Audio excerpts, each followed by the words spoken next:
So welcome back to DC Silver Age Storytime, and today we have Action Comics 259 from December 1959 with story by Otto Binder and art by Jim Mooney, and this one is called The Cave Girl of Steel.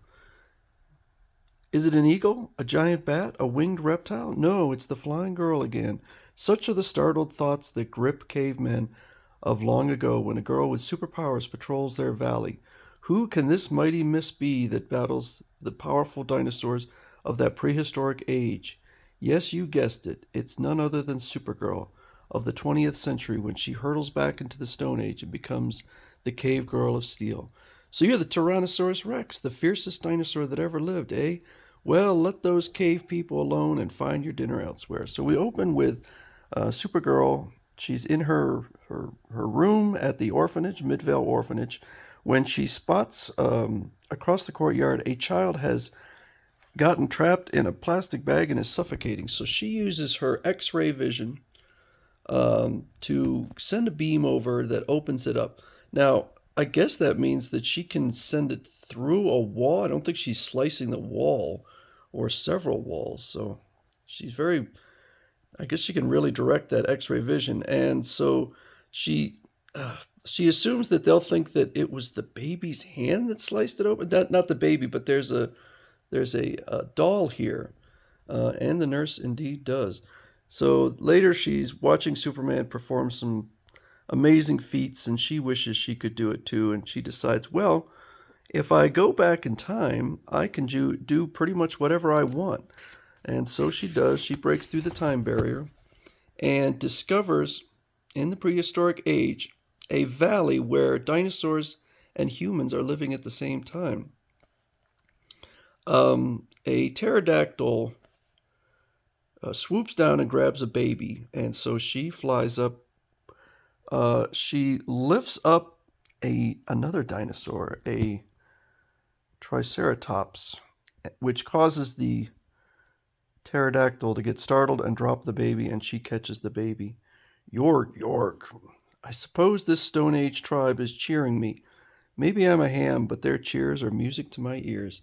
So then she starts playing around with a brontosaurus.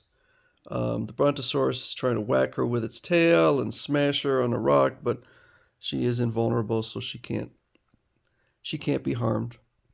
Now you've become a bucking bronto, eh? If only the kids at the orphanage could see this Stone Age rodeo. Ride 'em, cowboy, yay! So she's playing and rides it back to the cave people. And they kind of, like the Flintstones, hop aboard the brontosaurus and then ride it around. So I guess now they've learned how to ride a brontosaurus. You can go now, Bronte. The chief has invited me to dinner. So she's kind of disgusted because their food is raw, although she's invulnerable, so it wouldn't affect her. But she sees some lightning light a branch on fire, or I guess a tree, and that gives her an idea. Suddenly a wave sweeps up, and she says, a glub, river water suddenly washing over the fire. But how can a river have a tidal wave like that? And she spots a fire-breathing sea serpent. So I don't know why Otto Binder feels the desire to add mythical creatures now. I mean, it's one thing to have humans and dinosaurs at the same time, but now she's added a fire-breathing sea serpent. So she grabs the sea serpent and ties it around a rock.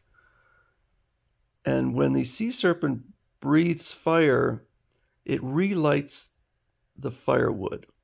So she's trying to teach them a lesson, although I don't know how that would work. Are they going to just keep this sea serpent tied up forever, feeding that fire?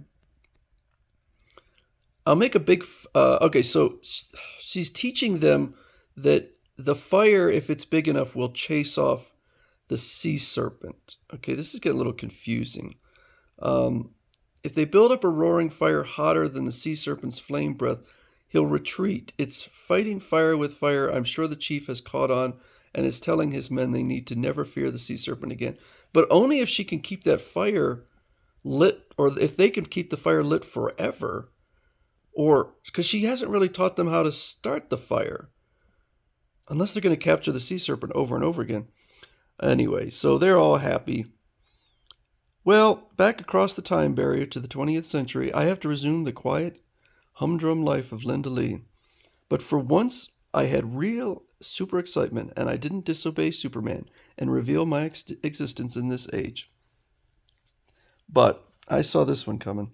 The stone tablet was recently discovered by archaeologists. Some caveman chiseled out a record of a flying girl's deeds. Uh-oh, the chief of the tribe I visited must have made it in my honor after I left.